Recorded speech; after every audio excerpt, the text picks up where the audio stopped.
warahmatullahi wabarakatuh. Innal hamdalillah, segala puji bagi Allah Subhanahu wa taala. Nahmaduhu wa nasta'inuhu wa nastaghfiruh. Hanya kepadanya kita memuji, meminta pertolongan serta bertaubat dari dosa-dosa kita. Wa na'udzu billahi min syururi anfusina, dan hanya kepada Allah pula kita meminta agar dijauhkan dari keburukan-keburukan diri kita. Wa min sayyiati a'malina, dan dari dosa-dosa yang pernah kita lakukan. May yahdihillahu fala mudhillalah, barang siapa yang telah Allah berikan hidayah maka tidak akan pernah sesat selamanya. Wa may yudlilhu fala hadiyalah, dan barang siapa yang telah Allah sesatkan maka tidak akan mendapatkan petunjuk selamanya. Asyhadu an la ilaha illallah wahdahu la syarikalah, wa asyhadu anna Muhammadan abduhu wa rasuluh. Saya bersaksi tidak Tuhan yang berhak disembah kecuali Allah, dan Muhammad benar-benar hamba juga utusannya. Qala Allah Ta'ala, Allah mengingatkan dalam kitabnya, Ya ayyuhalladzina amanu taqullaha haqqa tuqatih wa la tamutunna illa wa antum muslimun. Hai sekalian orang-orang yang beriman, patuhlah dan tunduklah, sebenar-benar patuh dan tunduk kepada satu-satunya pencipta segala sesuatunya, yaitu Allah Subhanahu wa taala, dan janganlah kalian meninggal dunia kecuali dalam keadaan Islam. Di ayat yang kedua, qala Allah Ta'ala, Ya ayuhan nasu taqu rabbakumul ladzi khalaqakum min nafsin wahidah وخلق منها زوجها وبث منهما رجالا كثيرا ونساء واتقوا الله الذي تساءلون به والأرحام إن الله كان عليكم رقيبا. Hai sekalian manusia, sekali lagi bertakwalah, hanya patuh dan tunduklah kepada satu-satunya pencipta segala sesuatunya, yaitu Allah, yang telah menciptakan kalian dari jiwa yang satu, yaitu Adam alaihissalam, dan menciptakan dari jiwa yang satu istrinya Hawa alaihissalam, dan telah banyak memberikan keturunan laki-laki juga perempuan dari keduanya. Sekali lagi bertakwalah, hanya patuh dan tunduklah kepada Allah, dan jagalah hubungan silaturahim, sesungguhnya Allah senantiasa mengawasi kalian. Di ayat yang ketiga, qala Allah azza wa jalla, ya ayyuhalladzina amanu taqullaha wa qulu qawlan sadida yuslih lakum a'malakum wa yaghfir lakum dhunubakum wa may yuti'illaha wa rasulahu faqad faza fawzan 'azima. Hai sekalian manusia, hai sekalian orang-orang yang beriman, sekali lagi bertakwalah, hanya patuh dan tunduklah kepada Allah dan ucapkan kalimat yang benar. Niscaya Allah akan memperbaiki amalan perbuatan kalian, mengampuni dosa-dosa kalian. Barang siapa yang mentaati Allah dan Rasulnya, maka dia telah mendapatkan kemenangan yang besar. Amma ba'd, fa inna asdaqal hadithi kitabullah. Kita tahu sebaik-baik rujukan bagi umat Islam dalam seluruh lini kehidupan mereka, terutama dalam ibadah, yaitu Al-Quran, kitabullah. Wa khair hadyu Muhammadin sallallahu alaihi wasallam, dan sebaik-baik petunjuk setelah Al-Quran adalah petunjuk Nabi besar Muhammad sallallahu alaihi wasallam yang dikenal dengan As-Sunnah. Keduanya rujukan pertama umat Islam atau utama dalam segala lini kehidupan mereka, terutama dalam masalah ibadah. Wa syarrul umuri muhdatsatuha, dan seburuk-buruk ibadah yang tidak punya rujukan dari wahyu Allah, Al-Quran dan Sunnah. Fa inna kulla muhdatsin bid'ah. Semua perbuatan yang dianggap ibadah dan tidak punya rujukan wahyu dikenal dengan perbuatan baru dalam agama. Wa nabidatun dhalalah, dan perbuatan baru itu akan membawa pelakunya pada kekeliruan dan kesesatan. Wa dalam final akan membawa pelakunya ke dalam api neraka. Bapak Ibu sekalian, ikhwah akhwat rahimani rahimakumullah. Tentu yang paling pertama yang layak kita ucapkan adalah segala puji bagi Allah yang telah memudahkan kita untuk berkumpul di rumahnya ini, dan juga untuk menghadiri majelis ilmu, serta sebagaimana sudah saya bahasakan kepada teman-teman panitia, insya Allah saya usahakan dengan izin Allah setiap bulan kita lowongkan, setiap bulan akan ada tablik akbar khusus untuk membahas tentang kisah-kisah sahabat Nabi. Dan ini memang pertemuan pertama kita membahas tentang sahabat yang termulia, yaitu Abu Bakar radhiyallahu anhu. Ada beberapa alasan kenapa saya memilih tema sahabat ini.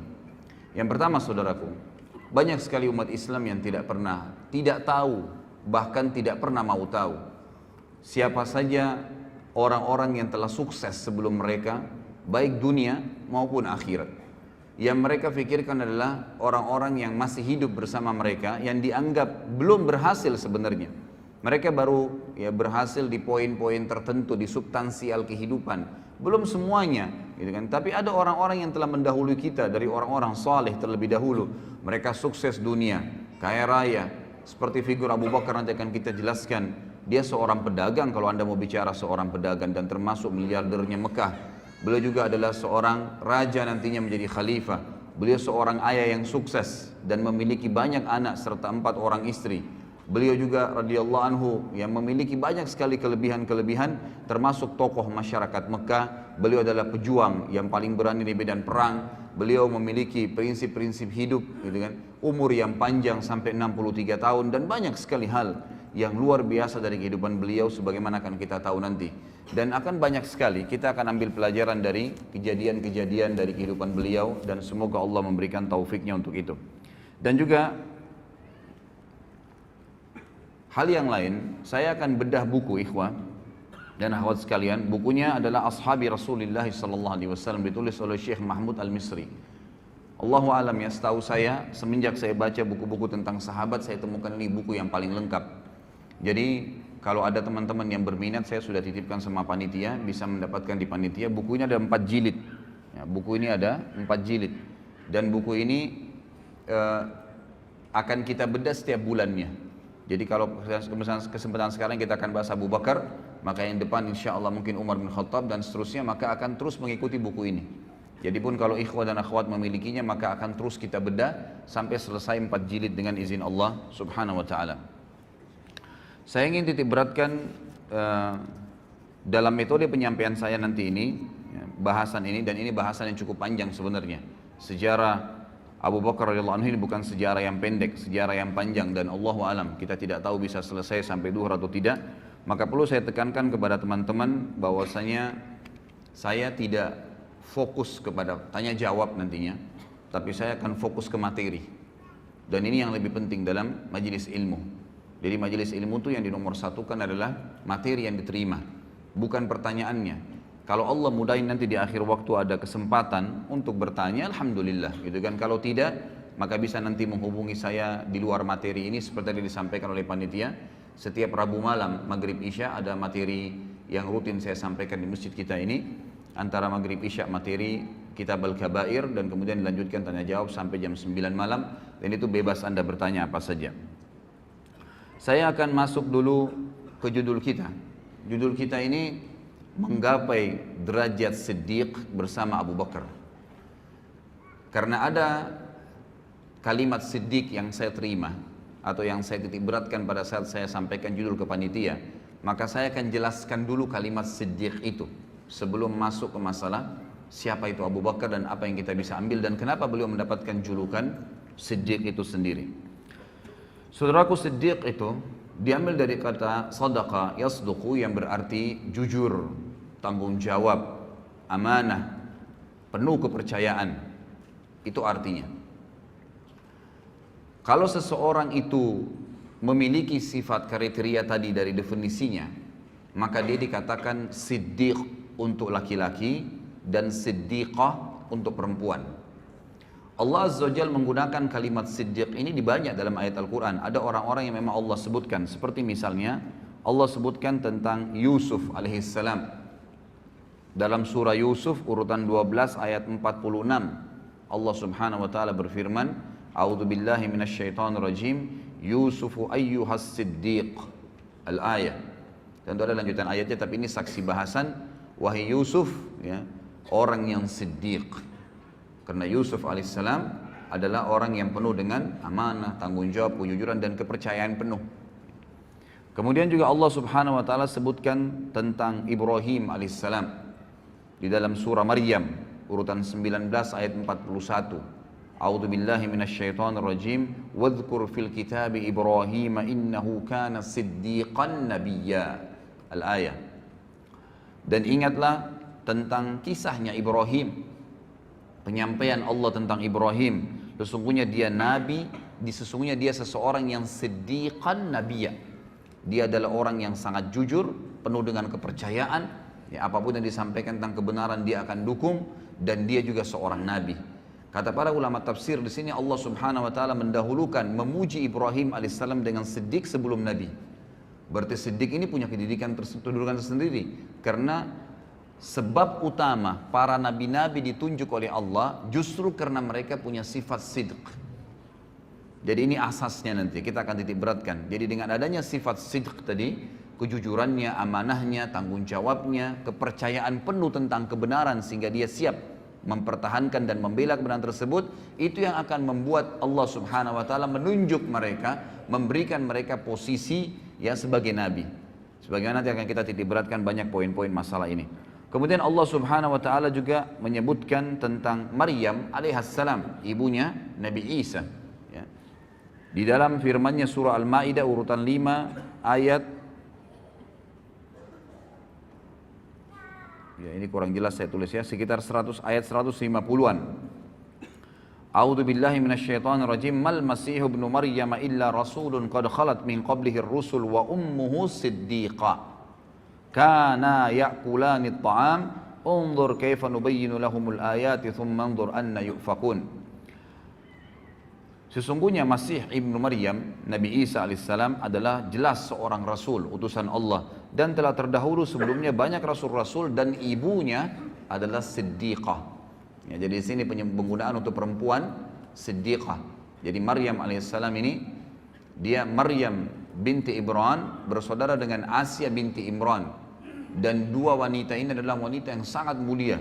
Mereka betul-betul siddiqah, jujur dari pertama masih kecil sampai mereka besar, itu tidak pernah tidak yakin dengan Allah Azza wa Jalla dan para nabi-nabi, sampai Allah karuniai dua perempuan ini melahirkan anak, dua-duanya nabi. Kalau dari Maryam lahirlah Isa, dan dari Asia adiknya Maryam itu lahir Yahya. Dua-duanya nabi alaihi wassalam. Dan ini yang ditemui oleh Nabi sallallahu alaihi wasallam di langit kedua pada saat Isra dan Mi'raj, bertemu dengan dua orang sepupu, Yahya dan Isa, karena ibu mereka bersaudara. Mereka berdua, kata Allah, si Maryam ya, alaihissalam dan anaknya Isa alaihissalam, mereka pernah makan atau mereka makan makanan seperti manusia biasa. Ini bantahan terhadap orang Nasrani yang mengatakan Isa adalah anak Tuhan. Maka lihatlah bagaimana kami menjelaskan kepada mereka ayat-ayat kami, dan lihatlah ya apa yang mereka responkan, apa yang mereka jawab. Tentu ada banyak ayat-ayat berhubungan dengan masalah hal-hal seperti ini, tapi saya mengambil beberapa cuplikannya. Allah Subhanahu wa taala menekankan tentang siddiq itu, dan ini yang kita titik beratkan ya. Sebelum menjelaskan Abu Bakar dan ikhwas sekalian, harapan saya dengan izin Allah Subhanahu wa taala, saya dan antum sekalian bubar dari pengajian ini insya Allah membawa sifat siddiq ini, karena ini target utama dan ini sifat luar biasa. Kalau antum milikin sifat ini, insya Allah antum jadikan ini sebagai pondasi menjalankan agama Allah, baik itu menjalankan perintah yang wajib ataupun sunnah, atau meninggalkan yang haram ataupun makruh, antum akan sangat tenang. Anda akan sangat tenang dalam mengerjakan perintah-perintah tersebut, dan juga sangat tenang dalam meninggalkan larangan-larangan tadi. Merasa memang nyaman sekali dan merasa menikmati yang halal dan meninggalkan yang haram. Kenapa? Karena pondasinya adalah sidq. Bagaimana betul-betul sebagaimana Allah ceritakan. Apa itu sidq? Allah tekankan di dalam Al-Quran, surah Al-Hadid urutan 57 ayat 19. A'udzu billahi minasyaitonir rajim. Walladzina amanu billahi wa rusulihi ulaika humus siddiqun wasyuhada'u 'inda rabbihim lahum ajruhum wa nuruhum walladzina kafaru wa kadzdzabu biayatina ulaika ashabul jahim. Terjemahannya, dan orang-orang yang benar-benar mengimani, meyakini keberadaan Allah dan seluruh rasul-rasulnya tidak terkecuali, sehingga apapun yang diperintahkan oleh Allah dan Rasulnya tidak ada keraguan dalam mengimaninya dan menjalankannya serta mempraktekannya. Tidak ada keraguan. Jenggot diperintahkan Nabi SAW langsung dilakukan, tidak ada keraguan. Sholat diperintahkan awal waktu afdal azan, langsung sholat, tidak pakai peduli. Seseorang muslim disuruh tutup auratnya langsung, tidak pakai membantah, tidak pakai berpikir. Itu cirinya orang siddiq. Apapun, mau mengeluarkan uang atau mau mendapatkan pendapatan, ternyata kita khawatir itu adalah haram, bisa mengundang murkanya Allah, ditinggalkan seketika. Itu ciri siddiq. Orang yang benar-benar yakin kalau Allah larang maka pasti berbahaya buat dia, dan kalau Allah perintahkan pasti baik buat dia. Itu asasnya. Kalau ini antum jadikan sebagai pondasi agama, itu luar biasa. Inilah derajat siddiq. Kata Allah, dan orang-orang yang telah mengimani Allah, yakin keberadaannya, dan mengamalkan semua apa yang Allah inginkan, serta mengimani seluruh Rasul, mengikuti mereka. Mereka lah orang-orang yang siddiq, dan juga yang dianggap jujur, dan tadi ya, penuh dengan kepercayaan. Dan juga mereka akan menjadi saksi-saksi di hadapan Tuhan mereka nanti, dan mereka akan mendapatkan cahaya yang sempurna, mereka akan mendapatkan pahala yang sempurna dan cahaya yang sempurna dari Tuhan mereka. Kata para ulama tafsir, cahaya ini adalah setiap orang melihatnya selalu merasa nyaman, selalu merasa dekat dengan Allah karena siddiqnya. Ya, jadi orang kalau siddiq itu, maka pada saat orang dekat dengannya selalu merasa dekat dengan Allah, selalu merasa dekat dengan surga, selalu berpikir akhirat, selalu menganggap remeh semua dunia dan kecil apapun yang berhubungan dengan kemaksiatan kepada Allah Subhanahu wa taala. Dan sungguhnya orang-orang yang kafir sebaliknya, kafir kepada Allah dan Rasul-Rasul serta membohongkan ayat-ayat. Gak ada surga, gak ada itu alam barzah. Siapa yang bilang orang kalau ibadah itu dapat pahala banyak, sekian gunung, sekian ini dan seterusnya? Siapa yang bilang orang kalau kena maksiat itu lalu dihukum oleh Allah? Subhanallah, saya kemarin tabligh akbar di Makassar. Saya ngisi tema tentang kenalilah Tuhanmu kau akan bahagia. Pada saat saya jelaskan ikhwas sekalian, itu ayat atau hadis Nabi SAW tentang penciptaan langit, 7 lapis langit dan sampai Sidratul Muntaha, bagaimana besarnya Allah Azza wa Jalla, bagaimana besarnya singgasana. Itu ada yang bertanya, ya, mengatakan, dari mana Anda mengetahui bahwasanya langit itu seperti itu tadi yang diceritakan, dan bagaimana bisa Anda mengetahui ada Sidratul Muntaha, kemudian ada arsy-Nya Allah dan Allah itu ada? Apakah Anda pernah ke sana? Begitu pertanyaannya. Luar biasa ini. Lalu saya bilang, yang dari tadi saya jelaskan 2 jam ini tentang Allah Azza wa Jalla ada, Nabi SAW yang sampaikan, ayat-ayat Al-Quran. Apakah Anda masih bertanya lagi, saya apakah pernah ke sana melihatnya? Sama saja dia mengatakan, saya tidak percaya, gitu kan? Ya kalau Anda nggak percaya silahkan. Ini orang jelas lawannya siddiq tadi. Sidq itu apapun yang disampaikan oleh Allah dan Rasulnya, apapun, tidak mungkin kita ragu, nggak boleh ragu. Sebagaimana nanti kita akan ambil dari pelajaran Abu Bakar radhiyallahu anhu yang luar biasa dalam, memang orang nomor 1 dalam orang yang mendapatkan gelar siddiq dari umat Muhammad sallallahu alaihi wasallam. Kata Allah, dan orang-orang yang kafir tidak meyakini dan membohongi ayat-ayat kami, maka merekalah penghuni api neraka. Sebaliknya, tambahan juga ikhwah dan akhwat sekalian rahimani rahimakumullah, bahwasanya orang yang mencapai tingkat siddiq ini adalah orang-orang nanti akan diberikan surga tertinggi di akhirat nanti. Sebagaimana Allah Subhanahu wa taala menjelaskan dalam surah An-Nisa urutan 4 ayat 69. A'udzu billahi minasyaitonir rajim. Wa may yuti'illaha war-rasul fa ulaika ma'al ladzina an'ama Allahu 'alaihim minan nabiyyin was-siddiqin wasyuhada'i was-shalihin wa hasuna ulaika rafiqa. Yang kurang lebih artinya, barang siapa yang mentaati Allah dan Rasulnya, semua yang Allah katakan dibenarkan, diamalkan, dipastikan tidak ada yang benar kecuali itu, dan juga diperintahkan oleh Rasulnya Muhammad SAW dipastikan benar, dan dia bangga dengan penampilan Islamnya, dengan makanan Islamnya, minuman Islamnya, ekonomi Islamnya, dengan politik Islamnya, semua dibenarkan, maka mereka lah orang-orang yang mendapatkan nikmat. Allah berikan nikmat dan Allah gabungkan mereka bersama dengan para nabi-nabi. Dan kata para ulama tafsir, nabi-nabi memiliki tempat di Firdaus, surga Firdausil A'la yang tertinggi. Lalu Allah SWT sebutkan, ya, selain nabi-nabi yang akan mencapai dari itu adalah orang yang datang setelah nabi, minan nabiyyin langsung was-siddiqin, dan orang yang membenarkan semua dan yakin serta bangga dengan itu. Memang kita bangga. Dan ini memang ikhwas sekalian, saya pilih tema ini luar biasa, saya dapatkan krisis kebanggaan muslimin sekarang terhadap agama mereka. Kita lihat seorang muslim tidak ada bedanya dengan orang kafir dari sisi pakaiannya, dari sisi cara bicaranya, tata bicaranya, makanan, jenis makanannya, usahanya. Berapa banyak orang subhanallah tidak bisa dibedain dari penampilannya antara muslimah dengan non muslim, muslim dengan muslimah. Padahal kalau kita datangkan seseorang Nasrani, laki-laki, kita berikan kepada dia kopi atau baju koko atau sebuah simbol Islam misalnya, pakaiannya. Kemudian kita datangkan seorang Nasrani laki-laki yang lain, lalu tanya dia agama apa orang itu, spontan dia akan mengatakan Muslim karena ada simbolnya. Kalau orang siddiq, dia yakin bahwasanya pakaian ini yang Allah katakan walibasut taqwa dzalika khair, ini pakaian yang ada simat, ada contoh, ada ciri ketakwaan adalah yang paling baik. Orang tahu, oh ini orang dekat dengan Allah. Dan saya yakin subhanallah, orang kalau menggunakan baju koko dengan kopiah, kalaupun ada perempuan nakal, ya, yang biasa mengganggu laki-laki, dia tidak akan berani mengganggu orang itu karena pakaiannya. Lalu kenapa kita lari dari pakaian itu? Gitu kan?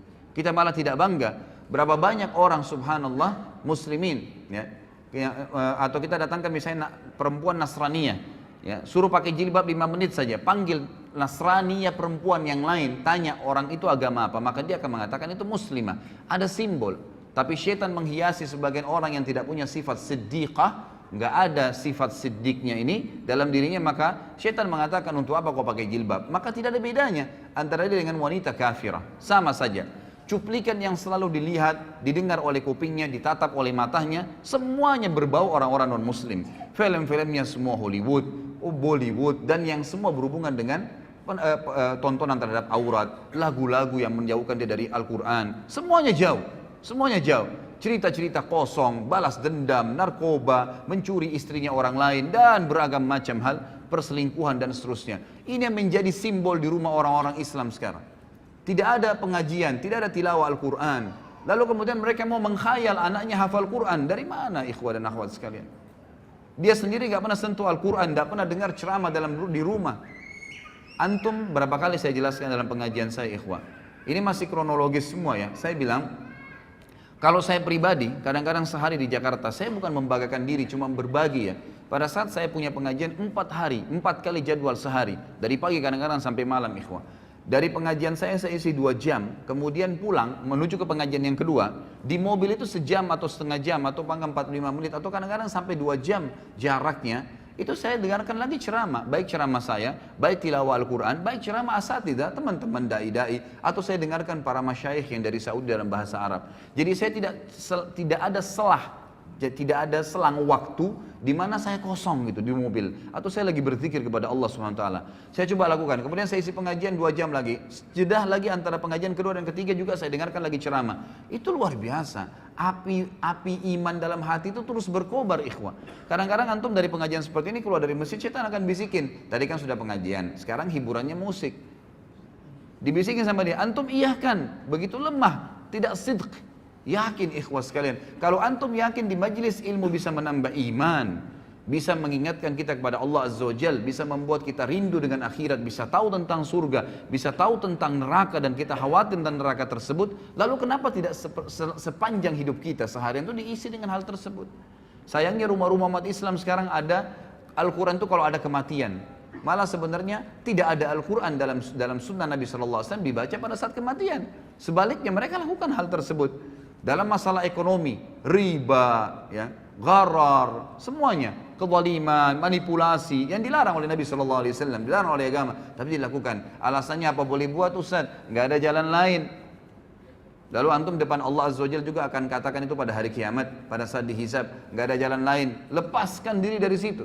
Ya, harus yakin dengan janji Allah Subhanahu wa taala. Ini akan kita titik beratkan 2 jam ke depan ikhwah, bagaimana memunculkan sifat siddiq dalam hati kita dan mempelajari dari orang yang nomor 1 dalam sifat siddiq, Abu Bakar radhiyallahu anhu, yang luar biasa dalam masalah seperti ini. Apapun yang Allah dan Rasulnya katakan tidak ada keraguan, pasti benar, dan itu menjadi simbol kehidupannya. Langsung, tidak ada keraguan dalam masalah itu. Masalah politik sudah dijelaskan dalam Islam, harus orang alim, harus orang yang faham agama Allah, yang tahu halal haramnya Allah, baru jadi pemimpin. Mana pernah pemimpin negara kita ada orang yang alim? Ya, padahal Nabi SAW mengatakan apa? Al-ulama warathatul anbiya. Ulama itu pewarisnya para nabi. Emang sudah begitu. Nabi-nabi ini pemimpin manusia. Sekarang kalau ada kiai, ada ustadz, ada da'i, dicalonkan jadi presiden, disorotin oleh masyarakat. Untuk apa da'i masuk di politik? Subhanallah. Lalu kalau bukan ustadz atau ada da'i atau ulama yang memimpin anda, siapa yang akan pimpin anda? Orang-orang fasik seperti sekarang? Yang membiarkan tempat kemaksiatan terbuka, pelanggaran-pelanggaran agama Allah dilakukan, riba merajalela mencekik lehernya umat-umat Islam, anak-anak muslimah dan muslim kita yang akhirnya terbengkalai, dipaksanya ini dan dipaksakan itu, dan seterusnya, gitu kan?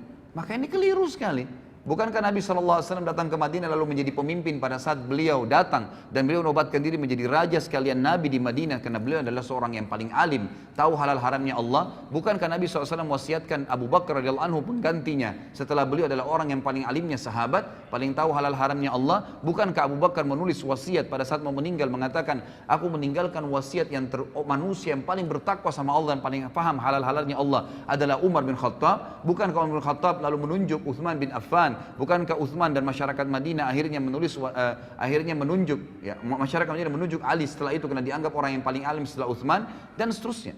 Kita lihat bagaimana Khulafaur Rasyidin menunjukkan adalah ulama. Ya. Apa kata Nabi SAW dalam hadis sahih riwayat Al-Hakim? Sayati umara'u sufaha. Akan datang nanti sepeninggalku adalah pemimpin-pemimpin yang sangat sufaha. Sufaha itu jamak daripada safih. Dan orang Arab ini ikhwah menyebutkan kata-kata safih itu kalau bodohnya super bodoh. Namanya. Kalau jahal itu artinya bodoh masih ada pinternya. Tapi kalau safih itu artinya bodoh yang tidak ada di tahu apa-apa. Orang yang tidak tahu, tidak ada informasi apapun dengan dia. Maka apa kata Nabi SAW, akan datang pemimpin-pemimpin yang sufaha, yang bodohnya luar biasa. Kenapa Nabi SAW katakan bodoh? Beliau lanjutkan hadis yang mengatakan, umara'u la yahtaduna bihaddi wa la yastannuna bisunnati. Pemimpin-pemimpin yang tidak akan pernah mengambil petunjuk dariku. Nggak mau nunjuk petunjuk Nabi Muhammad SAW, tidak mau tahu halal haramnya Nabi SAW. Nabi SAW ya seorang Nabi Muslim, ya sudahlah. Saya juga Muslim, tapi nggak hubungnya dengan politik saya. Subhanallah. Ya. Lalu siapa yang Anda jadikan patokan? Belanda, Inggris, negara-negara barat, orang-orang kafir yang kufur kepada Allah Subhanahu wa taala. Lahirlah sistem demokrasi yang akhirnya siapa yang paling banyak suaranya, siapa yang paling kuat, ya. Orang masanya maka dia yang menang walaupun dia bodoh. Subhanallah khalik, gitu kan. Ini luar biasa karena kita jahilnya, kita tidak tahu tentang apa yang diajarkan Nabi SAW dan kita tidak sidq, kita tidak mempercayai itu.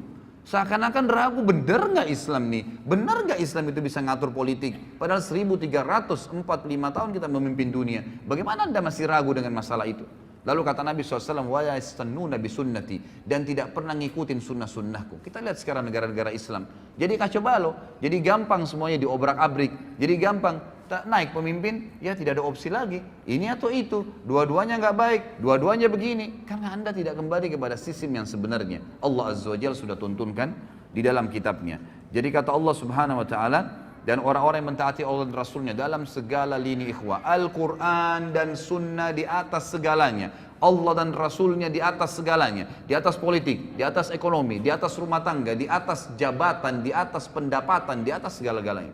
Itu baru dikatakan orang itu sidq. Orang yang benar-benar yakin dan percaya penuh terhadap apa yang Allah dan Rasulnya turunkan. Barang siapa yang mentaati Allah dan Rasulnya, maka mereka lah yang akan bersama diberikan nikmat kepada Nabi-Nabi dan orang-orang yang siddiq, orang-orang yang terpercaya tadi, dan syuhada, orang yang mati syahid, wassalihin, dan orang-orang yang saleh, wa hasuna ulaika rafiqa, dan mereka lah sebaik-baik orang, ya, sebaik-baik orang. Baik ikhwas sekalian, sebelum masuk ke Abu Bakar juga, saya menemukan ada tema yang menarik dari buku ini. Sebelum jauh membahas masalah Abu Bakar radhiyallahu anhu, di sini ada disebutkan di buku ini. Nanti kalau Anda memiliki buku ini atau antum memiliki buku ini, ada poin yang saya kemarin sempat terlintas membaca sepintas gitu. Lalu saya temukan memang ini poin yang tidak boleh luput dalam materi seperti sekarang kita ini. Ikhwah sekalian, demi Allah ikhwah, saya bersumpah di atas podium ini. Kita ini umat yang terbaik. Umat Islam, umat yang terbaik. Kita memiliki syariat yang paling sempurna dari Allah dan Rasulnya Muhammad SAW. Tidak boleh ragu dengan masalah itu. Kita tidak perlu agama lain. Kita tidak perlu dengan siapapun. Orang lain menjadikan umat Islam sebagai kiblat, iya. Tapi jangan kita yang berkiblat dengan mereka. Karena mereka berkiblat pada hal-hal yang melanggar dan kufur kepada Allah pencipta langit dan bumi. Sementara kita ini di bawah tuntunan pencipta langit dan bumi. Bagaimana bisa seorang muslim ragu? Dan ikhwah sekalian, kita akan bacakan dalil bagaimana umat Muhammad SAW adalah umat yang terbaik. Dan kita adalah umat memang yang mestinya memimpin dunia. Memang sudah begitu. Jadi tidak boleh ragu dengan masalah itu. Dengarkan ikhwah. Kata Allah Subhanahu wa Ta'ala di dalam Al-Quran, surah Al-Imran ayat 110. Kalau pegang buku ini bisa lihat halaman masih awal-awal ya, halaman 41. A'udzu billahi minasyaitonir rajim. Bismillahirrahmanirrahim. Kuntum khaira ummatin ukhrijat lin-nasi ta'muruna bil ma'rufi wa tanhauna 'anil munkari wa tu'minuna billah. Al-ayah. Kalian umat Islam, umat Muhammad SAW adalah sebaik-baik umat yang telah dilahirkan untuk siapa? Untuk manusia akhir zaman, untuk seluruh manusia dari zaman Adam alaihissalam sampai hari kiamat. Kalian adalah sebaik-baik umat, artinya kalian pemimpinnya, kalian yang harus jadi patokan, kalian harus jadi panduan, kalian yang menjadi contoh bagi orang lain. Dan kalian, sifat kalian adalah kalian selalu menyeru kepada yang ma'ruf. Apa yang Allah perintahin, selalu kalian bilang, nggak bisa tuh karena Allah larang, bisa tuh karena Allah yang bolehkan, selalu begitu. Rasulullah contohkan, Rasulullah nggak contohkan, itu sifatnya umat Islam. Menyeru kepada yang ma'ruf artinya yang Allah dan Rasulnya perintahkan. Wa tanhauna 'anil munkar, dan kalian melarang kemungkaran yang Allah dan Rasulnya larang. Hanya itu patokannya. Wa tu'minuna billah, dan kalian meyakini sepenuhnya tentang keberadaan Tuhan Allah Subhanahu wa taala. Kemudian juga disebutkan di dalam surah Al-Baqarah ayat 143. Kelebihan yang kedua umat Islam adalah kata Allah Subhanahu wa taala, a'udzubillahi minasyaitonir rajim, wa kadzalika ja'alnakum ummatan wasatan litakunu syuhada'a 'alan nasi wa yakuna ar-rasulu 'alaikum syahida. Dan demikian pula kami menjadikan kamu hai umat Islam umat pertengahan. Tidak ada sesuatu yang berat sekali, tidak ada juga yang ringan sekali, di tengah-tengah. Sementara umat sebelum kita punya hal-hal yang berat. Kalau antum belum tahu, umat Nabi Musa alaihissalam itu kalau mereka berbuat dosa besar, taubatnya bukan kayak kita. Taubatnya kalau kita ini tinggal sesalin, tinggalin, selesai. Janji sama Allah tidak ulangin, diampuni dosanya. Kalau sama Nabi Musa, Pak. Kalau ada umatnya mengeluh, wahai Musa, saya baru berzina, saya baru buat dosa besar. Apa kata Musa alaihissalam dalam surah Al-Baqarah? Faqtulu anfusakum, bunuh diri kalian. Berat itu. Buat dosa taubatnya bunuh diri. Zaman dulu. Umat Islam tidak seperti itu, enggak seberat itu, ringan, lebih ringan. Tidak juga terlalu menggampang-gampangkan permasalahan. Lalu dikatakan, agar kalian menjadi saksi atas perbuatan manusia dan agar Rasul Muhammad menjadi saksi atas perbuatan kalian. Di dalam hadis yang sahih diriwayatkan oleh Imam Bukhari dan juga dalam kitab Tafsir, ada sebuah hadis yang mulia dari Abu Sa'id Al-Khudri radhiyallahu anhu bahwasanya Nabi SAW bersabda, ini yang pegang buku di halaman 43 ya. Yud'a Nuhun yaumal qiyamah fayaqulu labbaika wa sa'daika ya rabbi fayaqulu hal ballagta ayyir risala fayaqulu na'am fayuqalu li ummatihi hal ballagakum fayaquluna ma atana min nadhir fayaqulu man yashhadu laka fayaqulu Muhammadun wa ummatuhu fayashhaduna annahu qad ballag wa yakunu ar-rasulu 'alaikum syahida fadzalika qawluhu jalla dzikruhu wa kadzalika ja'alnakum ummatan wasatan litakunu syuhada'a 'alan nasi wa yakuna ar-rasulu 'alaikum syahida. Pada hari kiamat nanti Nuh alaihissalam akan dipanggil oleh Allah, lalu dia menjawab, aku menjawab panggilanmu wahai Rabbku, aku penuhi panggilanmu. Allah bertanya, apakah engkau sudah menyampaikan risalah yang telah aku wajibkan terhadapmu? Nabi Nuh mengatakan, benar. Selama 950 tahun Nabi Nuh alaihissalam mendakwai kaumnya. Lalu umat Nabi Nuh ditanya oleh Allah, apakah Nuh sudah menyampaikan kepada kalian? Kata para ulama hadis, mereka sudah lihat neraka pada saat itu. Takut masuk neraka, apa jawaban mereka? Mereka menjawab, tidak ada seorang pun pembawa peringatan yang datang kepada kami. Artinya Nuh nggak benar nih. Nggak pernah Nuh dampingin kepada kami. 950 tahun didakwai oleh Nabi Nuh alaihissalam. Allah bertanya kepada Nuh untuk menjelaskan posisi umat Muhammad SAW dan juga mendirikan hujjah ya, agar umat Nabi Nuh tidak bisa lagi mengelak. Kata Allah SWT kepada Nuh, siapa yang menjadi saksi untukmu? Nuh menjawab, Muhammad dan umatnya. Maka umat Muhammad SAW pun semuanya datang, tidak terkecuali, bersaksi bahwa Nuh telah menyampaikan dan Rasulullah SAW menjadi saksi atas mereka sebagaimana Allah telah firmankan dalam Al-Quran. Dan demikian pula kami telah menjadikan kamu umat Islam, umat pertengahan agar kamu menjadi saksi atas perbuatan manusia dan agar Rasul Muhammad menjadi saksi atas perbuatan kalian. Di dalam hadis yang lain kata Nabi SAW dari Jabir radhiyallahu anhu, hadis ini diriwayatkan oleh Ibnu Abi Hatim dengan sanad jayyid dan juga disebutkan dalam Al-Hafidh dalam Fathul Bari maksudnya. Kata Nabi SAW, ma min rajulin minal umami illa wadda annahu minna ayyatuhal ummah ma min nabiyyin kadzabahu qaumuhu illa wa nahnu syuhada'uhu yaumal qiyamah an qad ballaga risalatallahi wa nasaha lahum.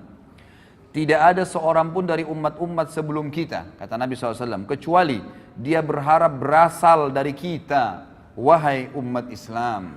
Ini perkataan Nabi ya. Sekali lagi kata Nabi SAW, ketahuilah tidak ada seorang pun dari umat-umat sebelum kita, karena kita ini umat terakhir, gitu kan. Kecuali karena nabi-nabi mereka sampaikan nanti akan datang umat terakhir, nabinya paling sempurna, umatnya paling baik, paling banyak pengikutnya, paling pertama masuk surga, banyak kelebihan-kelebihan nanti.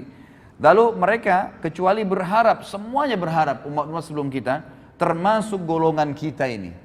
Termasuk golongan kita umat Islam. Tidak ada seorang nabi pun yang didustakan oleh kaumnya kecuali kita adalah saksi-saksinya pada hari kiamat bahwasanya dia telah menyampaikan risalah Allah dan menasihati mereka. Juga disebutkan di dalam hadis yang lain, ini mohon maaf saya tidak bisa bacakan semua karena hadisnya panjang. Saya pindah ke halaman setelahnya, halaman 45. Kata Nabi SAW dalam hadis yang sahih diriwayatkan oleh Ahmad dan Tirmidzi juga Ibnu Majah. Dan ini dihasankan oleh Syekh Albani sebagaimana dijelaskan dalam footnote-nya. Kata Nabi SAW, innakum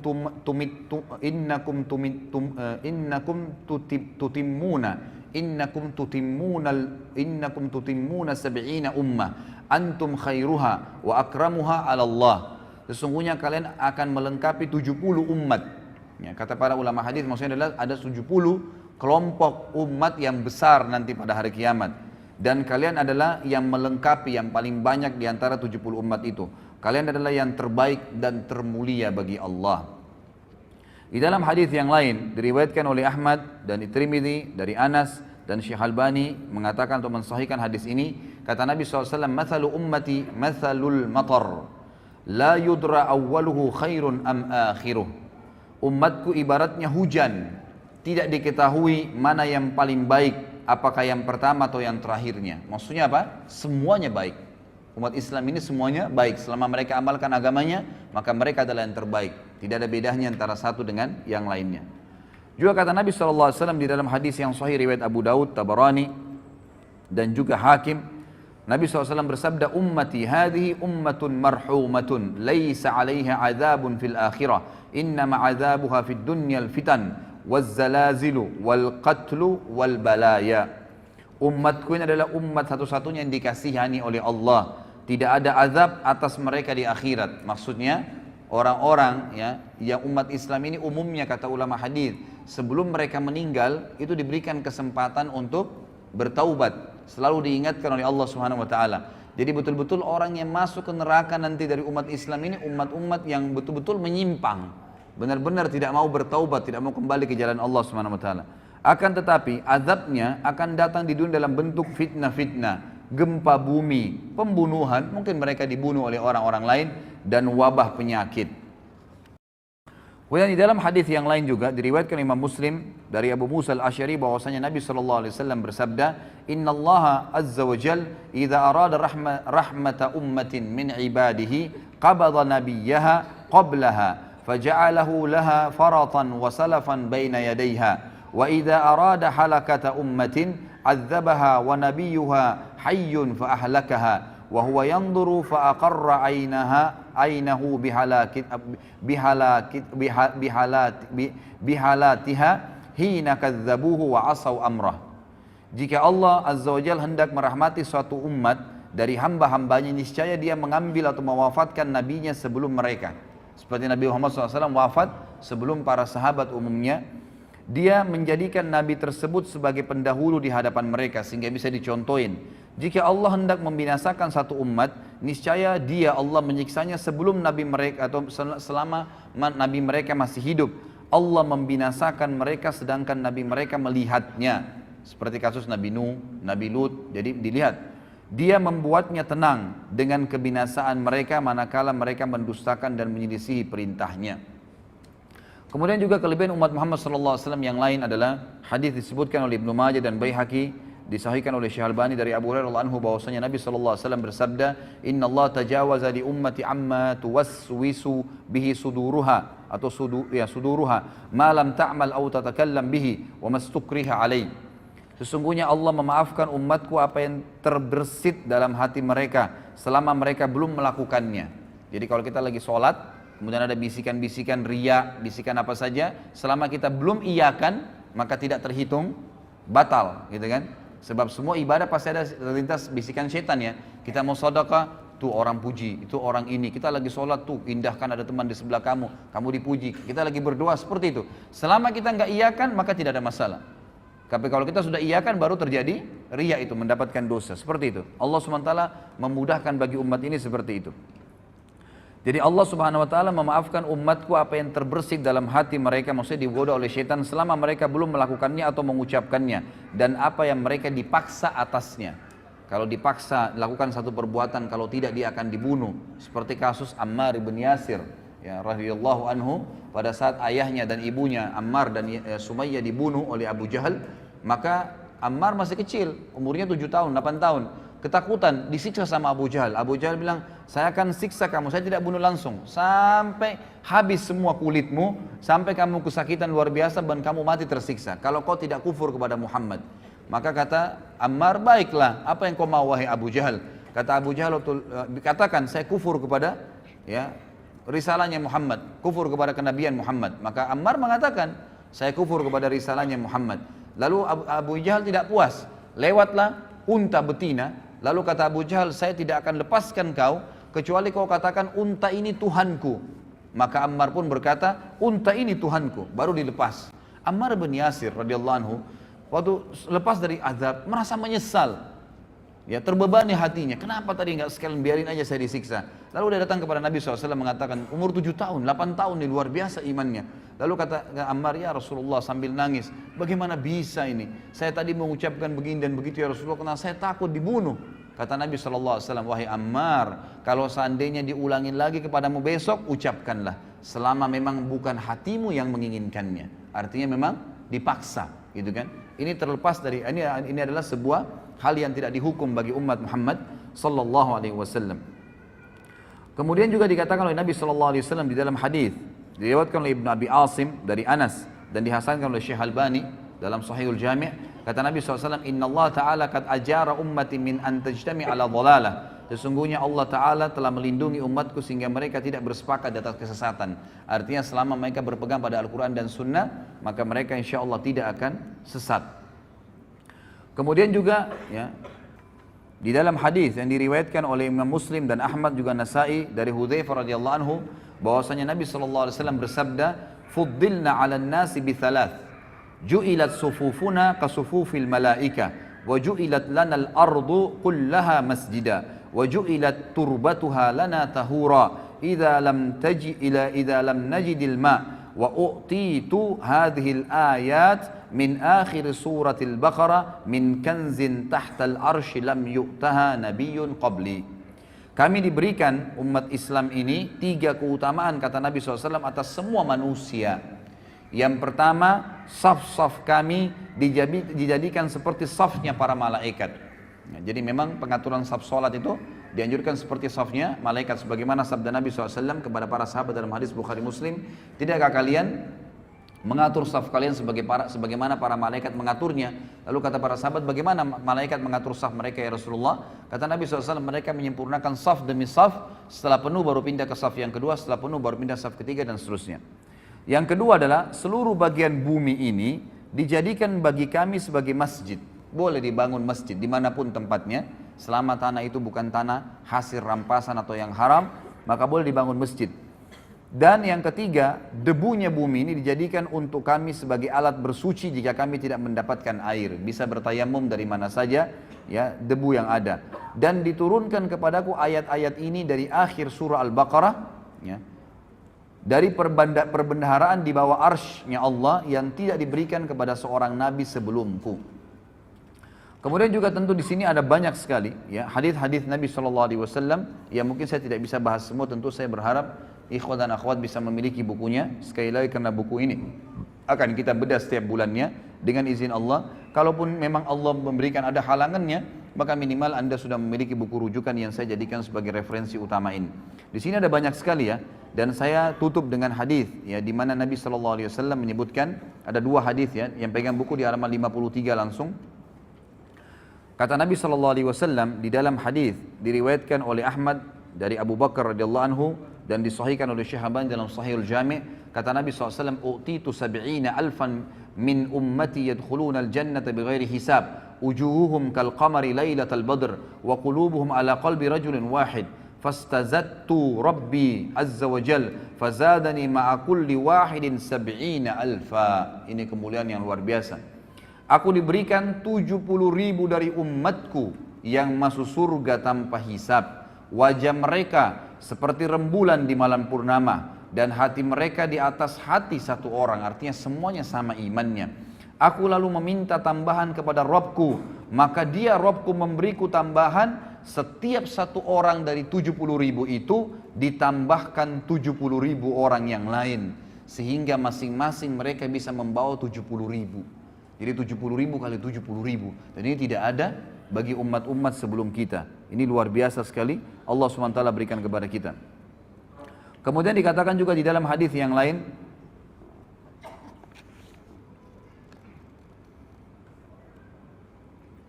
diriwayatkan di halaman 54 ya, footnote nomor 24, diriwayatkan oleh Ahmad, Tirmidzi dan Ibnu Majah dari Burairah radhiyallahu anhu, disahihkan oleh Syekh Albani sama di Sahih Jami', kata Nabi SAW, "Ahlul jannati ishruna wa mi'atu saf, thamanuna minha min hadhil ummati wa arba'una min sairil umam."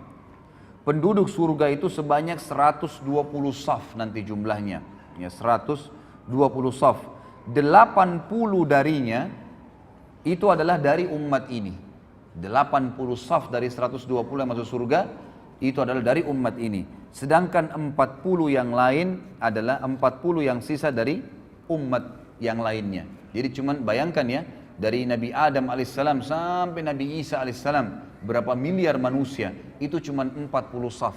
Sementara kita ini 80 saf yang masuk ke dalam surga pada hari kiamat. Kata ulama hadis, ini menandakan fadilah yang sangat besar, dan dijanjikan juga umat ini akan sangat banyak jumlahnya, akan sangat banyak pengikutnya. Baik, ini kurang lebih wacana, gambaran tentang pentingnya kita mengetahui kita adalah umat yang terbaik, ikhwah. Maka banggalah dengan agama Islam ini, jalani hidup ini, jadikan Islam sebagai tradisi, dan jangan balik. Garis bawahi kata-kata saya ini, jangan balik, jangan menjadikan tradisi sebagai Islam, nggak boleh. Tradisi, suku, adat, negara, habiskan semua, nggak ada. Bagi saya, karena saya Muslim, Islam yang menjadi tradisi hidup saya. Selesai. Maka kita punya standarisasi tradisi.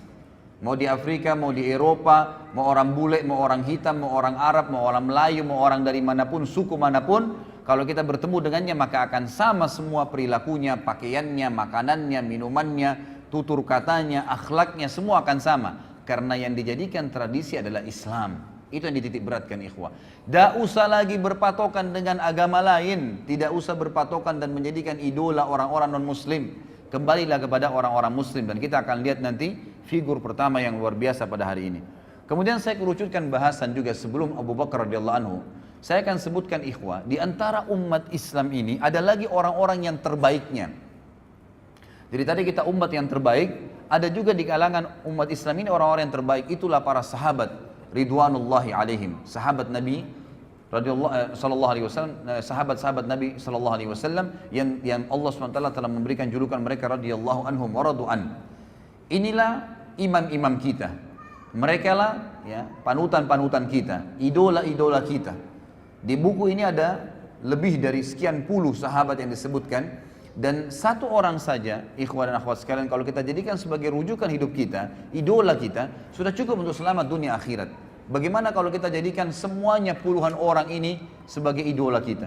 Cukup mereka, tidak perlu lagi pasang anak-anak muda, wahai anak-anak muslim, pasang poster-poster pemain bola di kamar anda. Untuk apa?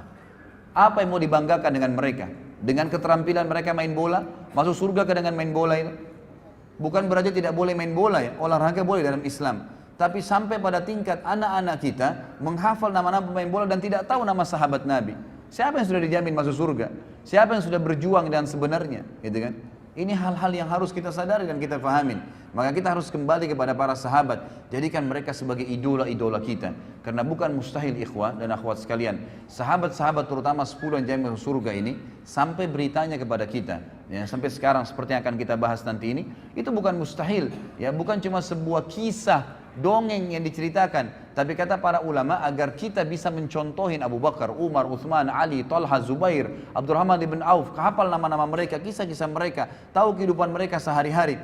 Maka dengan begitu ya, kita akan bersama-sama dengan mereka di surga. Bukan mustahil, karena kita menciplak saja kehidupan mereka. Itulah yang diinginkan oleh Allah Azza wa Jal melalui sejarah-sejarah mereka yang tetap Allah kekalkan, gitu kan. Dan subhanallah, syaitan-syaitan ingin menyesatkan manusia dengan mencaci maki, mengkafirkan para sahabat ridwanullah alaihim yang telah Allah pilih mereka. Nanti kita akan baca sebentar lagi fadilah dan keutamaan para sahabat. Sehingga di sini ikhwas sekalian, kita tidak butuh lagi panutan siapapun kecuali mereka setelah Nabi Muhammad sallallahu alaihi wasallam.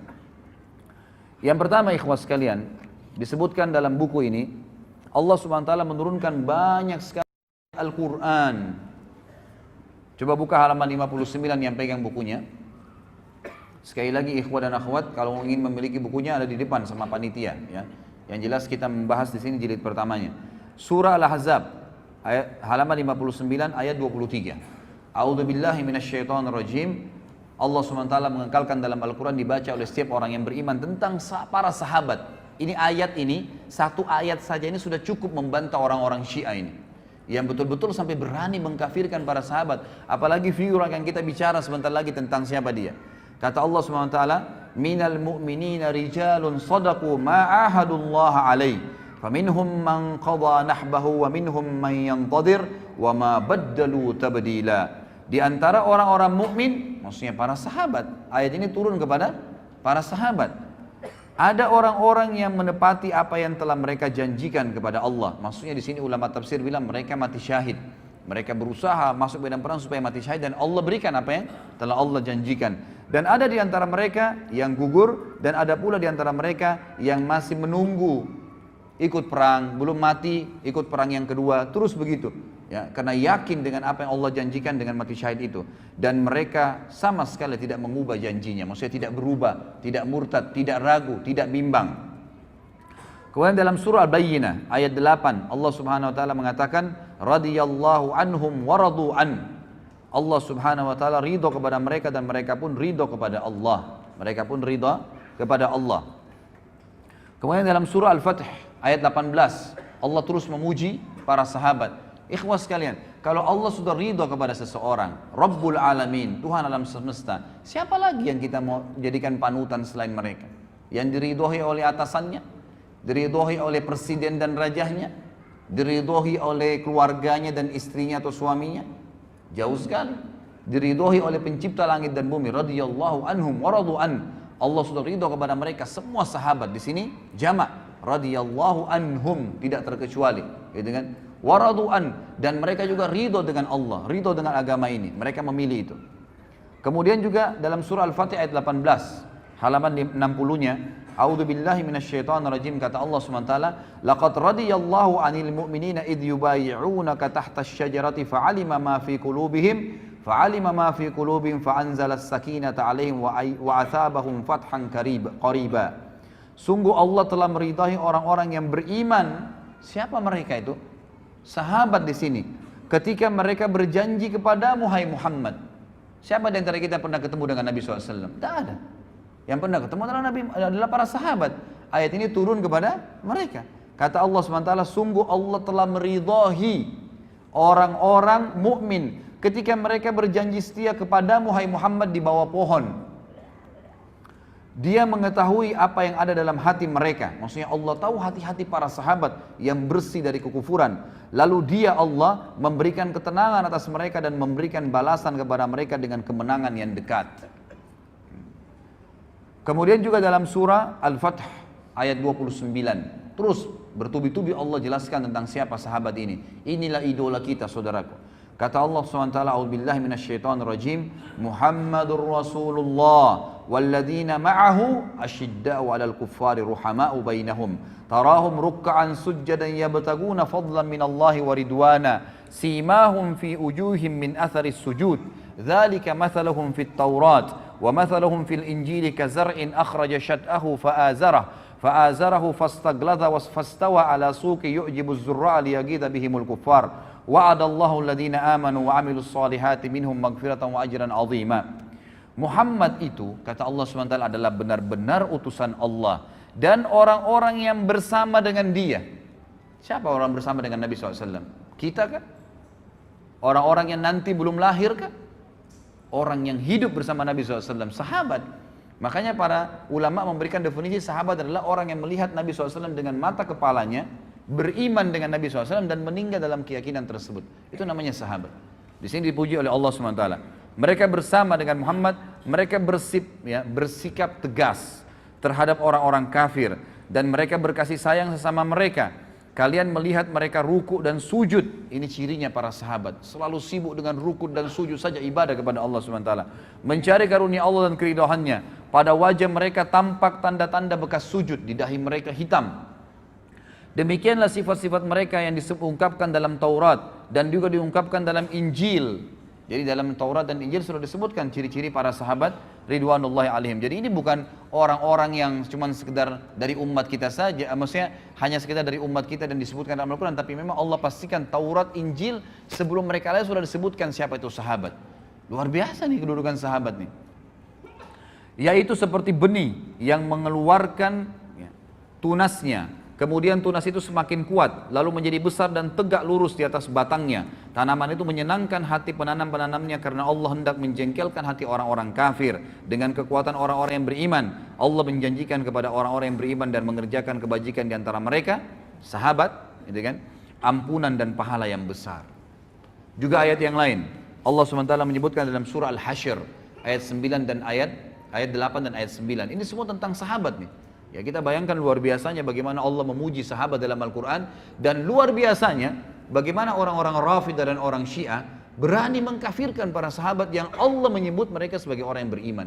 Ini luar biasa nih, ya. Sampai mereka mengangkat bendera untuk membunuh, ya, orang-orang yang sudah mengikuti Nabi SAW, ini sahabat-sahabat Nabi. Dan sampai saya dengarkan cuplikan salah satu tokoh orang-orang Syiah sekarang di Iran. Dia membahasakan dalam bahasa Arab, gitu kan, tapi saya tidak ingat namanya. Tadi sempat saya lihat terlintas ada cuplikannya di YouTube, gitu kan. Dia sempat mengatakan munculnya orang-orang teroris sekarang yang banyak membom sana sini dan membunuh-bunuh ini, itu karena memang mereka, ya, tidak faham tentang agama ini.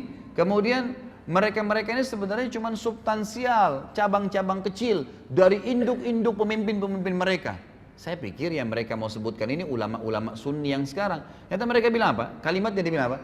Pimpinan-pimpinan mereka adalah Abu Bakar, Umar, Aisyah, sahabat. Yang mestinya ini akar-akarnya semua ini yang kita harus putuskan dan kita kafirkan, kita perangin sehingga tidak muncul lagi teroris. Luar biasa gitu. Ya, naudzubillah, alaihimul la'nah. Allah SWT akan melaknat mereka dengan cara seperti ini. Apa kata Allah kekal ikhwah dalam Al-Quran? Al-Quran bukan buku yang saya tulis. Firman Allah SWT dalam surah Al-Hasyr ayat 8 dan ayat 9. A'udzu billahi minasyaitonir rajim. Lil fuqara'il muhajirin alladziina ukhriju min diyarihim wa amwalihim yabtaguna fadlan minallahi wa ridwana. فضلا من الله ورضوانا وينصرون الله ورسوله أولئك هم الصادقون والذين تبوأوا الدار والإيمان من قبلهم يحبون من هاجر إليهم ولا يجدون في صدورهم حاجة مما أوتوا ويؤثرون على أنفسهم ولو كان بهم خصاصة ومن يوق شح نفسه فأولئك هم المفلحون. Harta rampasan perang itu untuk orang-orang fakir yang hijrah, yang terusil dari kampung halaman mereka dari Mekah. Siapa mereka? Sahabat Nabi. Dan meninggalkan harta bendahnya di Mekah demi mencari karunia Allah, dan mereka hijrah ke Madinah mencari keridhaan dan demi menolong agama Allah dan Rasulnya. Mereka itulah orang-orang yang benar dan orang-orang yang Ansar. Jadi dua-dua dipuji nih. Sahabat ada Muhajirin dan Ansar. Muhajirin dari orang-orang Mekah Allah puji. Mereka meninggalkan harta dan kota mereka, negeri mereka, hijrah untuk Allah dan Rasulnya.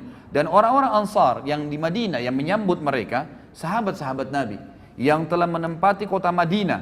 Siapa yang menempati kota Madinah di zaman Nabi SAW? Sahabat Nabi.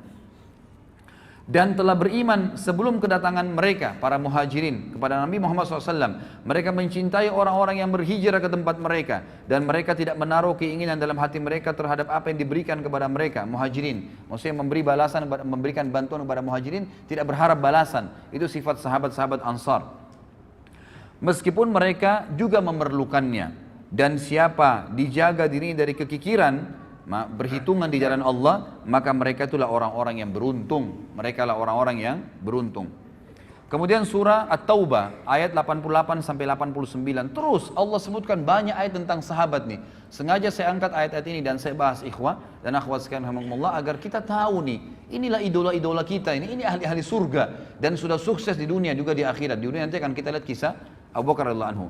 Kata Allah SWT, Taubah 88-89, A'udzubillahi minasyaitonirrajim, lakinir rasul walladzina amanu ma'ah jahadu bi amwalihim wa anfusihim wa ulaika lahumul khairat wa ulaika humul muflihun. A'addallahu lahum jannatin tajri min tahtiha al-anharu khalidina fiha, dzalikal fawzul azim. Tetapi Rasul dan orang-orang yang beriman bersama dia, beriman kepada Nabi Muhammad sallallahu alaihi wasallam, sahabat, mereka berjihad dengan harta dan jiwa. Mereka itu memperoleh kebajikan. Mereka itulah orang-orang yang beruntung.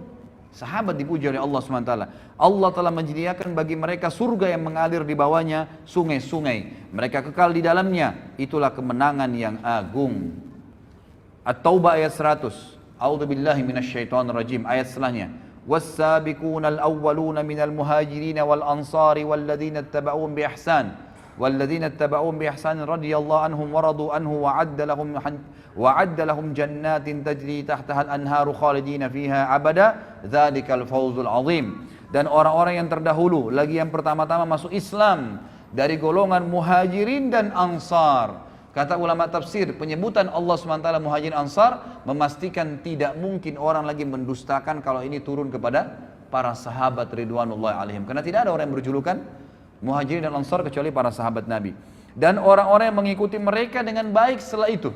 Semua orang yang mengikuti para sahabat setelah meninggalnya sahabat dan Nabi SAW, Allah ridho kepada mereka.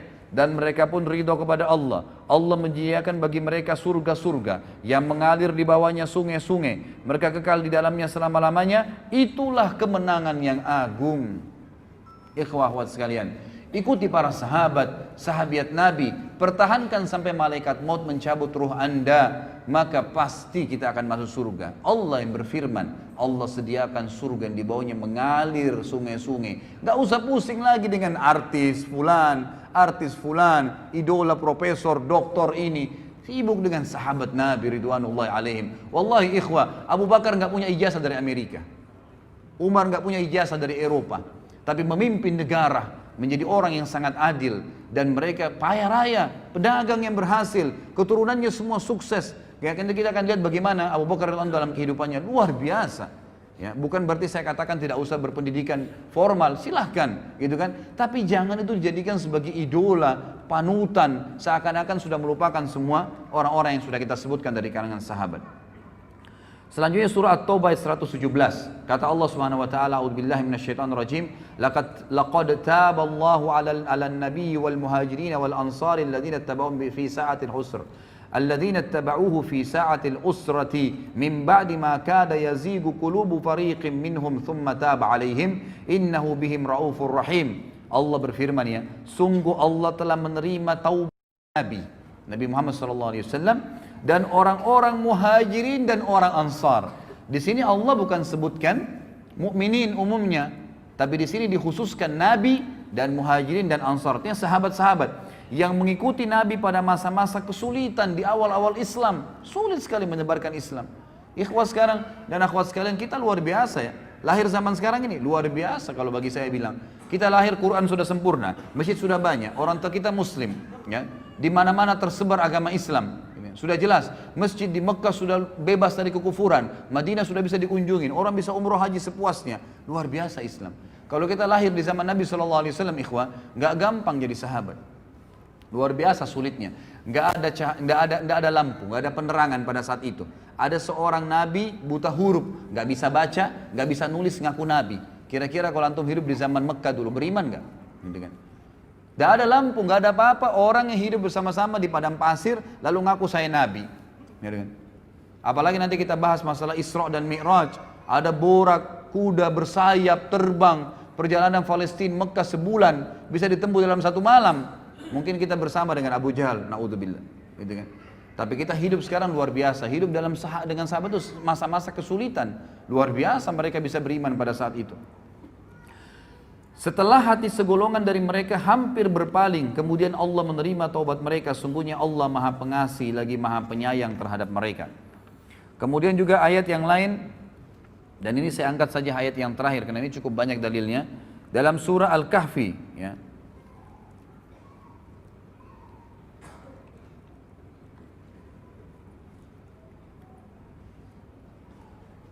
Baik, saya pilih ayat yang lain ya. Kita cari ayat yang kira-kira ayat Al-Imran terakhir ya. Al-Imran di halaman 65 ayat 172 174. A'udzu billahi minasyaitonir rajim. Alladzina istajabu lillahi war rasuli min ba'di ma asabahumul qarh lilladzina ahsanu minhum wattaqau ajrun 'adzim.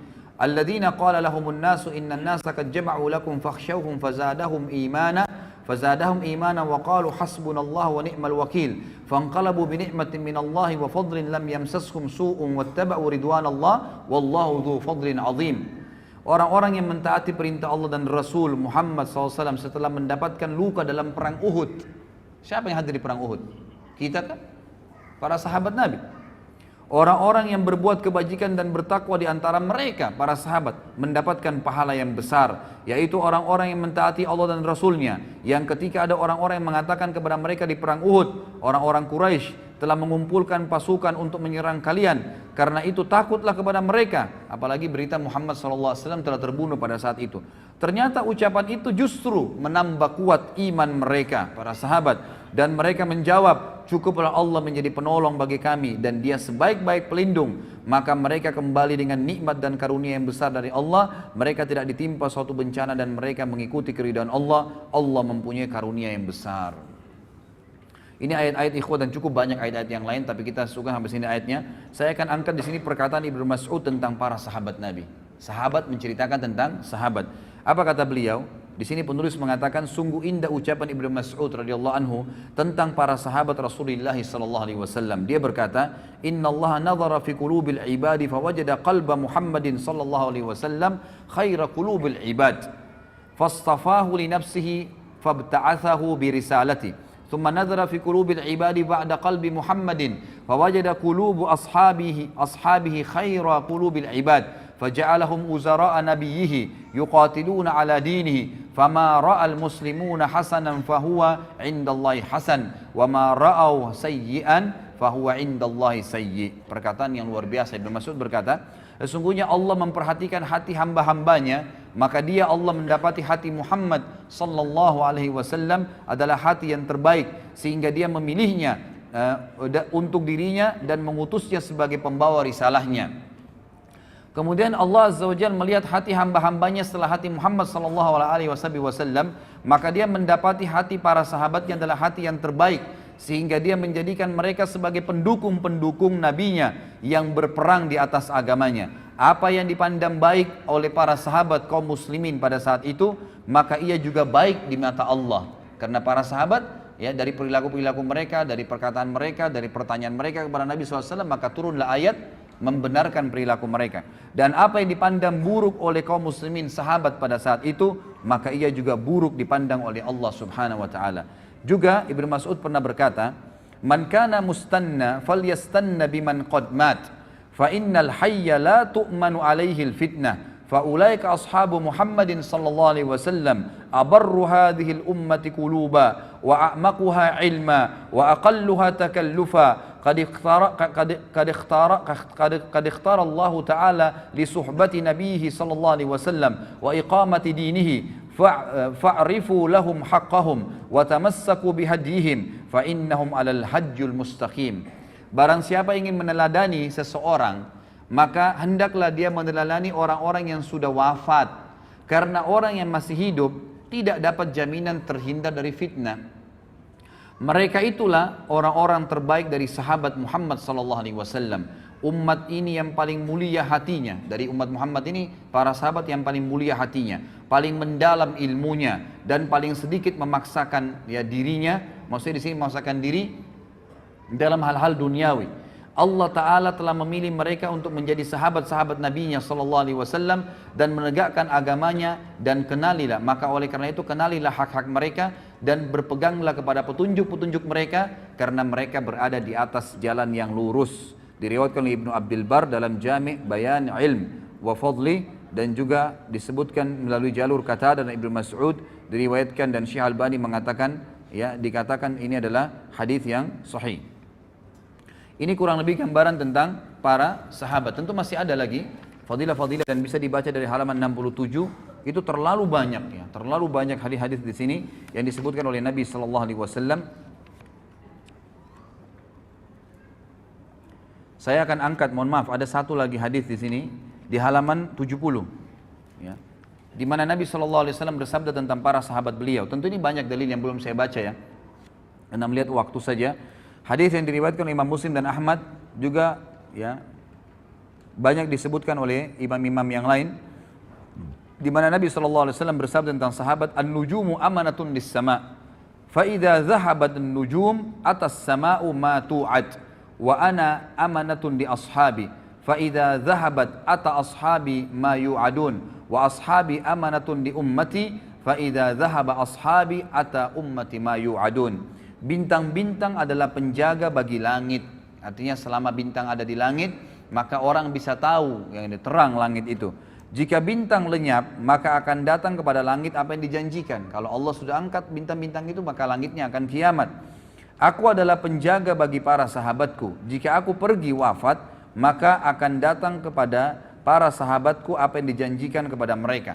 Artinya akan ada, ya, sahabat akan menyebar dan akhirnya mereka juga akan menemukan beberapa kendala, tapi mereka tinggal kembali kepada panduan Nabi sallallahu alaihi wasallam. Sahabat-sahabatku adalah penjaga bagi umatku. Jika sahabat-sahabatku telah pergi wafat, maka akan datang kepada umatku apa yang dijanjikan kepada mereka.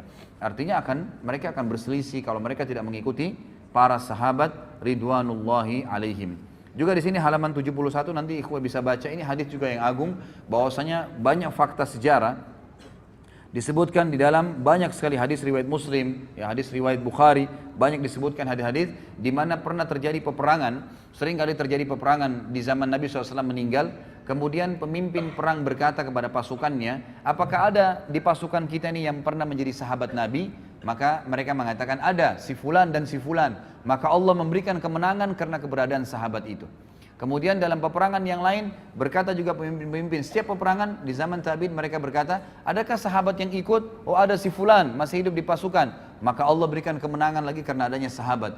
Lalu setelah itu, setelah para sahabat meninggal semua, lalu terjadi peperangan, pernah terjadi fakta lapangan, para tabi'in berkata, ya, seorang pemimpin perang pernah berkata, apakah ada orang di antara kalian yang pernah menemani sahabat Nabi? Maksudnya menjadi sahabatnya Nabi, tabi'in. Maka berkata mereka, ada si fulan dan si fulan. Maka Allah pun memberikan kemenangan justru karena ada di situ muridnya para sahabat ridwanullahi alaihim. Jadi di sini kita bisa lihat bagaimana Allah Azza wa Jalla memberikan kemenangan-kemenangan untuk, ya, pasukan-pasukan jihad karena adanya para sahabat ridwanullahi alaihim. Ini kurang lebih kronologisnya ikhwah sekalian, dan memang agak panjang tadi saya sampaikan agar memang kita menyadari tentang pentingnya kedudukan kita umat Islam dan juga pentingnya kedudukan para sahabat ridwanullahi alaihim. Sekarang kita masuk ke inti bahasan tentang umat nomor satu, ya, atau dari umat ini yang nomor satu, yang dinomorsatukan oleh para ulama, ya, ulama sunni semua sepakat mengatakan umat atau orang yang paling terbaik dari umat Muhammad sallallahu alaihi wasallam setelah Nabi Muhammad adalah Abu Bakar radhiyallahu anhum. Saya akan mulai ikhwah. Abu Bakar ini beliau berada atau berasal dari suku yang masyhur, ya.